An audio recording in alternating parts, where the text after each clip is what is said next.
Hi, loves. Welcome back to another episode of Not Overthinking It podcast. I'm Elisabeth, your host, and today we're going to be talking all about how to find your passion in life. I was listening to this other podcast, and the guy was saying how pursuing your dreams, yes, it's scary, but not pursuing your dreams is dangerous. That really resonated with me because when I was working at my 9 to 5, I would sit there in agony, hating life and thinking, is this really what life is all about? To dread every minute of your working day, which is a lot of days and a lot of hours, by the way. If you think about how much free time we really get, it is 2 days on the weekend and then a few hours after work. And I was just like, it is dangerous for me to continue down this path. And who knows where I'm going to end up if I keep feeling this way. And I need to take action right now, even though pursuing my dreams, it's really scary. And the fear of failure is very much present within me. But the other way, the alternative of the guaranteed being stuck in a path that I don't want to be in, but I'm just putting up with it, that is way more freaking scary. And so you really just have to weigh out your risks of pursuing each path, right? And this is one of the tactics that we can do today to help us find our passion. And that is writing as if you don't change a single thing to what you're doing right now. You continue down the path that you're on. What does that look like in 5, 10, 15 years? The alternative is you writing about your dream path, the path where you actually pursue that idea that you have. You pursue your dreams. What does that look like 5, 10 years down the line? And weigh out both options. But if you are fine with being complacent, which I don't think you are because why would you be here? That's your call. But today, I am going to help you find your passion, find what you should pursue, and what you should get started on today. A lot of the times too, I think when people think about their passion, it's clearly a thing where people feel like they either have it or they don't. And if they haven't discovered it yet, then they must not have one. But literally just yesterday, I was looking up just late bloomers in history, and there were numbers of people who got started on their real passion so much later in life, but along the way, they allowed themselves to experiment. And honestly, some of them did hold back. And then they probably reached that threshold of discomfort where they were like, I need to take action right now. But instead of you waiting to have a breakdown or hit rock bottom, like, why don't we just start pursuing what we want to do right now and planting the seeds for our future? One of them was Vera Wang. It was like 38 years old when she started her fashion business, and she was doing something entirely different before that. Anna Wintour was in her late 30s, the executive officer of Vogue for US. So she got started later. It doesn't mean that finding your passion is not going to be easy. This is why it's scary to actually pursue, because we know there's going to be a lot of trials and tribulations along the way. But if you are okay with that and willing to just go on the journey, learn along the way, then you're going to be resilient and able to create that life that you want. We all know that Walt Disney, he didn't get recognized until way later. Like, I'm pretty sure he even died with people not appreciating his work, yet he lived his life so dedicated to Mickey Mouse and the characters he created, and that was his passion. So when trying to find your passion, like I said, it's not going to be something that you either have or you don't. Everybody has things inside them, gifts, interests, unique abilities that are ultimately why they're here. So in getting started, looking at your childhood clues. Because when we were a child, we let our imagination run wild. We didn't put restrictions on ourselves. And we created the craziest scenarios, but those are guiding elements to what we should be doing. I was reading the book Mastery by Robert Greene, where he dissects legends in history almost in all different realms, like scientists, actors, things like that. He dissects their pathway. One of the characters was Charles Darwin that he did a case study on, but how basically with Charles Darwin, when he was a kid, he was so interested in like exploring the little details of things, and people would make fun of him and think that he was wasting his time. But we all know that that helped him discover evolution. So what you're going to do is you're going to make a list. You're going to brainstorm the things that really excited you as a kid. And specifically, I want you to look for the things that haven't gone away. Even if you think that there's no dots that can be connected, there 100% is. Like for my instance, when I was a kid, I would always play teacher, but then I thought I wanted to be editor-in-chief of 17 magazine. And when I look at those things, I'm like, okay, these things don't really seem to connect. But now that I've allowed myself to just explore what's interesting to me, what's calling me, I realize that I feel in a way that I was meant to be a teacher, hence this podcast, like a guider. And then with 17 magazine, I've always had an interest of, well, specifically for the magazine edit, I wanted to highlight real girls like in my community. Even I wanted my mom to help me make a magazine.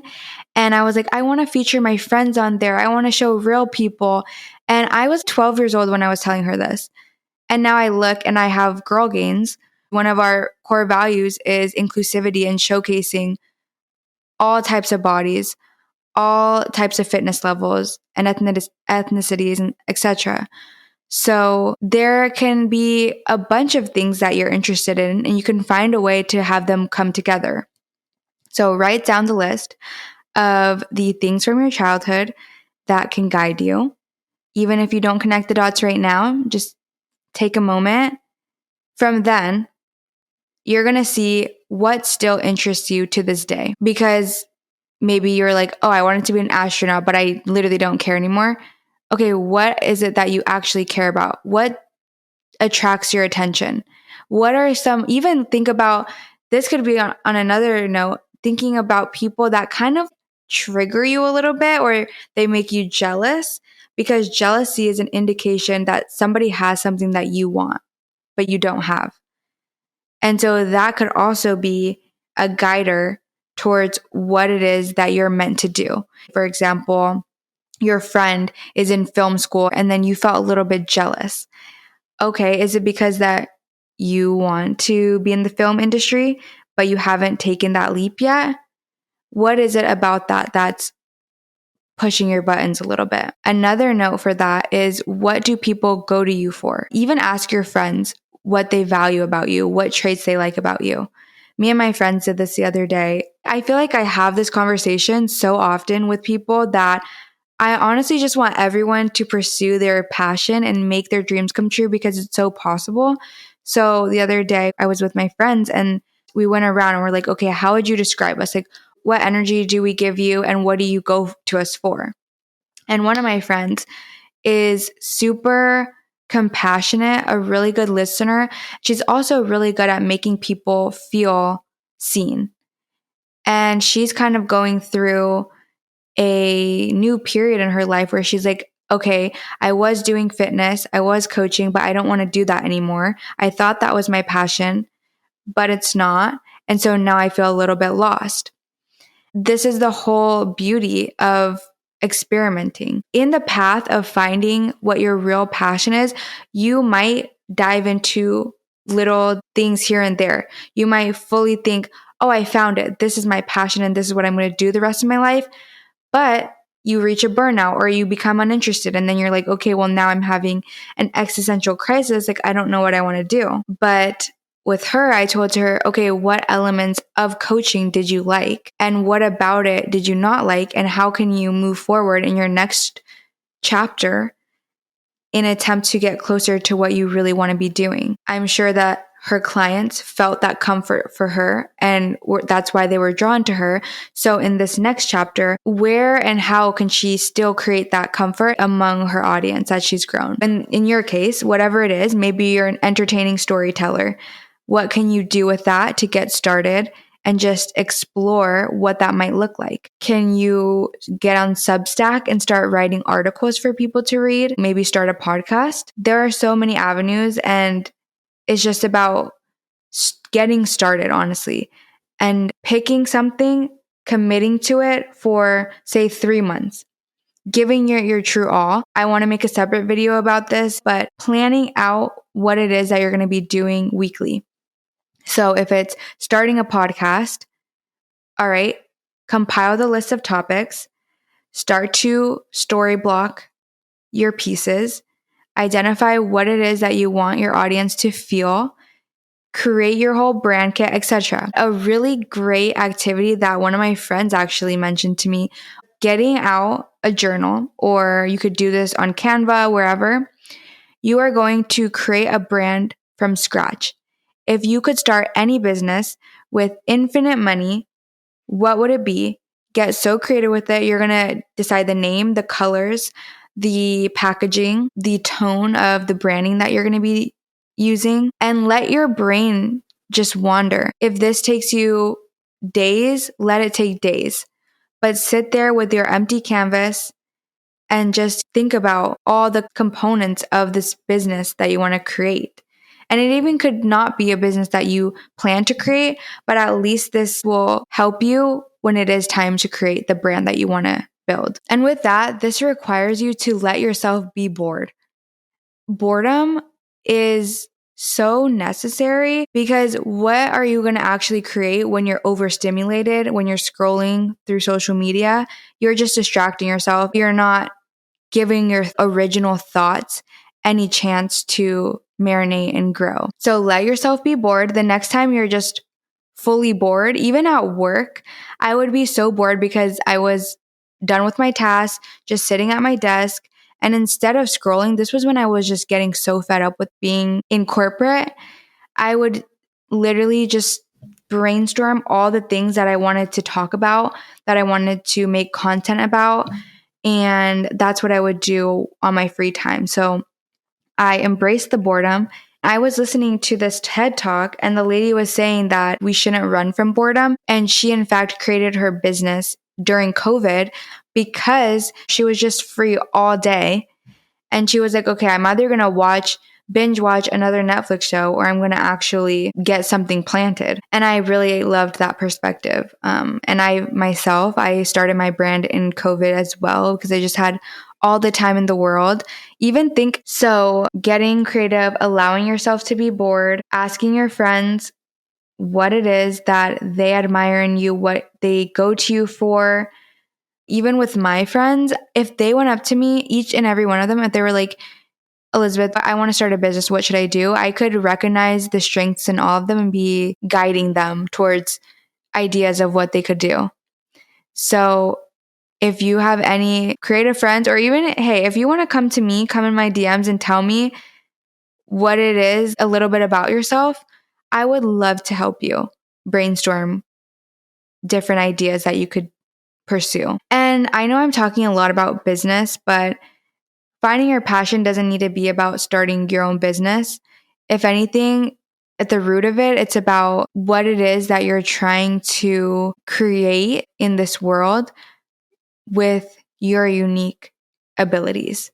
So whether it's art, or whether it is just volunteering and that is what you feel like your passion is, that is beautiful and more than enough. Your passion could even be present in the life that you already have. It could not even be about just quitting your job, but about adding the thing that makes you feel so fulfilled. So even if you go home after work and you bake and that's your passion, then let that be something that you prioritize. For a lot of people, it looks like one day quitting your job. For some people, it looks like having kids and being a mother. So these are some guiding questions to help you find your passion in life. Number one, what's worth doing even if you fail? A lot of people say, what would you do if you knew you couldn't fail? But what is something that, regardless of if you get external validation or not, what is worth doing? What do you need to do before you die? We put so much pressure on having to succeed with external validation, the numbers, the money. Yes, If you want your career to be the same thing as your passion, then obviously money will have to come into play. But think about what it is that your soul just needs to express. And that is a huge guiding tool for finding your passion. And I feel like a lot of people's passion does have to do with improving the lives of other living beings, whether it's animals, plants, people. It involves being connected to others in that way.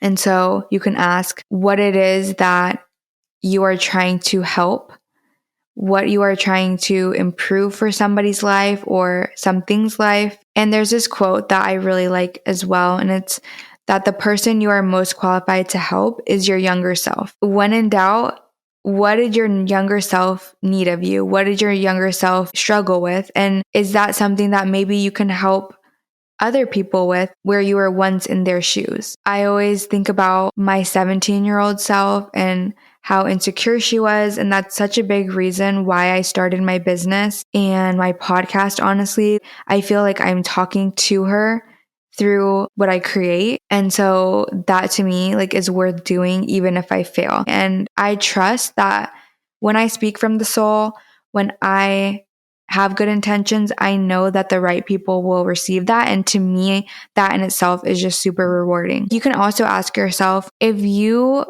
could make something better, what would it be? With my friend, I asked her what kind of business she would start if she could just start any business. And she was like, oh, I would want to do jeans, and I would want to make jeans that actually fit curvy people. And so it's not even about having an invention. She would want to improve something that already exists for the purpose of helping herself and other curvy girls. And so, yeah, that goes also into the helping people that are like you or that were like you. And it's also important to think about your why. Because when I was getting started, I thought my passion in life was to be a doctor. And literally, I remember my dad was sitting on the couch with me and he was like, why? Why do you want to do that? And I was shocked because I'm like, why are you questioning why I want to be a doctor? Wouldn't you just be happy? But I feel like he even could see that that's not a true passion. That was just more what I was told was a good job and that was impressive to people. And so he asked me why. And I was just like, well, I want to help people. He said, well, there's a lot of ways to help people. And then I thought about it, and I have no attachment to being a doctor, but I do have attachment to working with younger women who specifically are more shy and they feel like the things that they want to achieve aren't attainable for them because they're not worthy enough of it. Because that was once me. And I feel like I could talk about that for hours. And so another guiding question is, what can you talk about if you were to give a speech on something, or if I were to hand you the mic right now? What could you talk about for hours? On this journey of pursuing your passions, it's super important too that you recognize your small wins. It can feel so overwhelming. So if you're not celebrating the progress that you're making, literally, I will journal every single day what I'm proud of myself for that I did that day. And even just that, giving myself that pat on the back is enough to keep me going. And I feel like it's the healthiest way to get that validation, by giving it to yourself. Even just by listening to this podcast, you are taking that step towards changing your life and honoring that voice within you. And it just shows that you're not wanting to suppress that voice anymore. You're wanting to explore what your capabilities are and why you're truly here. You have to be able to overcome your limiting beliefs and think outside the box. A lot of people get stuck in the logistics of everything and thinking that other people are more capable than them, but nobody is any more capable or incapable than you. We're all gifted. We're all here for a reason. And that reason, it's not just to play by the rules. Being consistent is really huge.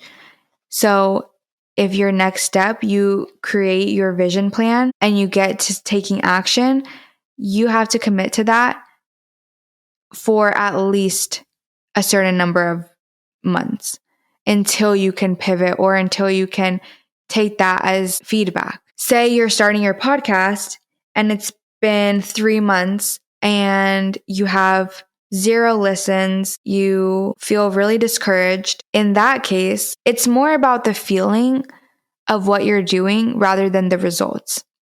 Because that's how I would differentiate a passion from just a goal. Okay, your goal is to get 10,000 followers, but what is the feeling that's coming from what you're sharing? What's worth doing even if you fail? What do you absolutely need to say, need to do, even if only say one person received it? But if you feel moved by the fact that you are touching one person's life, I think that's a really positive indication that you're on the right path. But if you put the 3 months in, you are consistent. I even heard this one entrepreneur say that if you haven't given something 7 years, you haven't given it enough time. So I know that instant gratification is a need that a lot of us have developed, but you have to be willing to dedicate a lot of your time and a lot of your life, honestly, because why should a passion have an end goal? Why should a passion have a deadline? That's not how a passion works. It's about the feelings that are exuded from following that passion. It should feel energizing. It should feel fulfilling.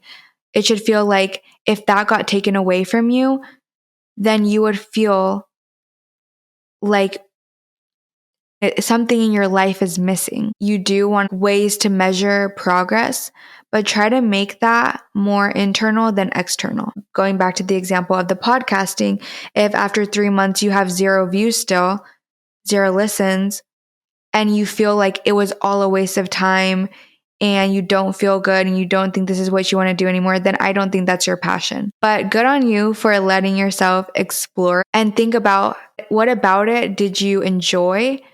What about it gave you energy? And what about it did you not like? And how can you take that into the next chapter of your life? And so you'll get closer and closer to finding what it is that brings you complete joy. With that, people have breakthroughs so much later. I discovered so many YouTubers this year that have been making videos for years and they'll be like, yeah, I didn't even get recognized until this year. My old videos are resurfacing. So yeah, be able to identify if you are burnt out because you're hoping for external validation or if it's because it's something that you actually just don't find interest in, and then make adjustments from there.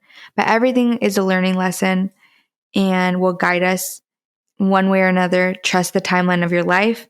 Know that you're making steps to getting to where you ultimately should be, which is just completely fulfilled in your everyday life, and knowing that you are doing something that's important. Surrounding yourself with people, once you think you know what you want to be doing, then how can you surround yourself with people who are doing that so you can be motivated by them and have people to share that passion with? Because that is only just going to feed your excitement and feed your ability to make it happen. Okay. We're going to be wrapping up, but I want to leave you with some questions to reflect on, and then I'll summarize what was said at the end. But number 1, what scares you the most about pursuing your dreams? Is it truly as scary as staying the same? Number 2, who inspires you and why? What qualities do they embody that resonate with you? Because what you admire in others is present in yourself. Number 3, what would you regret not doing 5 years from now? I always say that the time passes regardless. When people are like, oh my gosh, 7 years is so far from now. But either way, the time's going to pass. So how can you make that time fulfilling? This other question is more for your friends, but what is it that your friends admire in you and go to you for? We're all here for a reason, and everybody has something to contribute. All of our energies matter, so never overlook your abilities. Now we're going to be wrapping up all the little pointers I talked about today in pursuing your passion. Remember that pursuing your passion is scary, but not pursuing them is scarier. Look for clues from your childhood, what interests you, what your imagination allowed you to create, and find what still interests you to this day and learn to connect those dots. Think about what people go to you for the most. Even just thinking about what you do at work right now and the aspects of that you like, and maybe how you can do something better with it outside of work. I'll tell people to start freelancing, because if they're, say, in marketing and they work for an agency, they don't really like working for the agency, but they like the aspect of helping brands build their business. So I'll tell them to freelance instead. Think about if you could start any business, what would it be? And get so creative with it. Create a whole vision board for it and let your brain wander. Embrace boredom, because that's where great things are created. If you could talk about anything for, say, an hour on a podcast, what would it be? Ask yourself why when you decide to do something.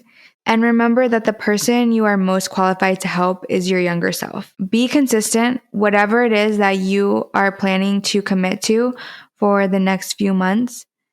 Give it your all. Give it your true authenticity, and reflect after, say, 3-4 months. Do a little audit.